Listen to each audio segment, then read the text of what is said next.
exciting. Arizona. But I'm supposed to stay away from the calls. Are you gonna be shooting deer? I might go to Texas. What? Where are you going? No, we're going to For my family. Oh, really? Who's driving this?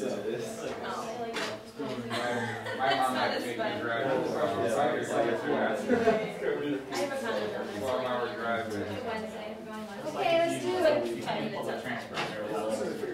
Get ready for our last speaker. Let's do it. Get ready for our last speaker, Michael Lukes. I decided it wasn't worth my time to come up with my own topic to speak on today. Instead, I was going to ask you all to come up with a suggestion, and then I'd give the winner $5 that I felt was the best selection for the speech. Now, raise your hand if you'd take just 5 seconds to write down an idea for $5. Well, this idea relies on crowdsourcing. Crowdsourcing is the act of a company or institution taking a function once done by employees of a company and outsourcing it to an undefined network of people in the form of an open call. Think of an open call like a job posting. This can take the form of peer production, where you all work together and vote on the best topic, or individual, where I just pick the best one. That definition was from Jeff Howe, who created the term crowdsourcing. This new industry is opening up million-dollar opportunities and will make thousands of people rich over the next few years. I've researched this topic for the last few months. I'm working on 2 business plans that have to do with crowdsourcing. Included in that is one I have in the Project Springboard business plan competition through Bradley, which will be in late April.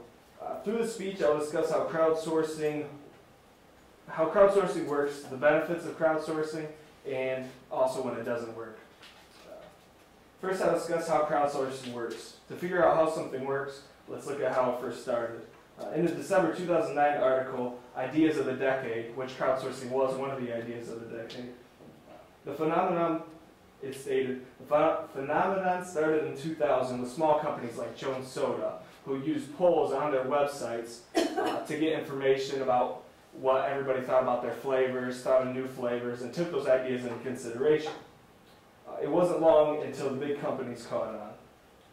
2 examples of this are Unilever's pepperoni. I don't know if you guys ever heard of it. It's like think of pepperoni mixed with a beef stick. They dropped their ad agency and decided to leave up their marketing decisions to a crowd of people. So their advertising campaign, they were going to give $10,000 to the best idea and $5,000 to the second to at least reward someone else who they didn't go with. Kraft has also used this with their Vegemite spread in Australia. Vegemite's kind of like their version of peanut butter. So voted on by all the people, the idea they went with was iSnack 2.0. I'll talk about that later. All right. This visual aid here shows the process of crowdsourcing. Thanks. So it starts off with company has a problem. Then the company broadcasts the problem online, usually through blogs or message boards. Then the online crowd is asked to give a solution.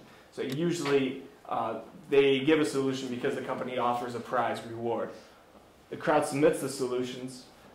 Crowd vets solutions, which means this is only if they're cooperative. They'll weed out the ones they don't feel are capable of winning the contest. Then the company rewards the winning solution, and company profits. Well, company owns the winning solution, sorry, and then company profits from it.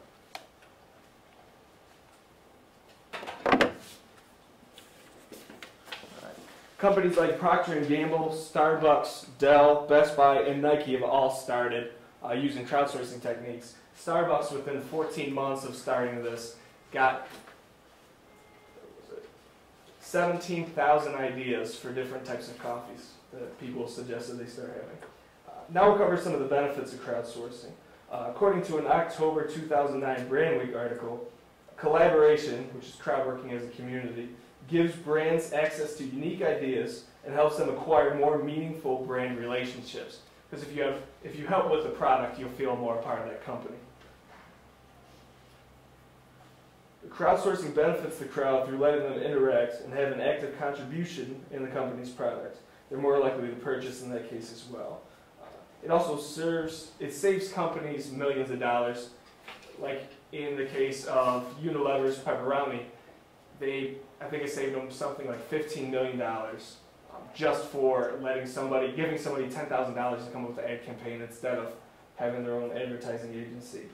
July 2009 BizWeek article gives several examples of crowdsourcing success stories. One of these includes myfootballclub.co.uk, where they invited fans to help buy an entire soccer team. There were more than 20,000 fans got together online and raised $480,000, our equivalent to $480,000, to buy a soccer team in 2007. The soccer team was out of Kent, England, called Ebbsfleet Soccer Club.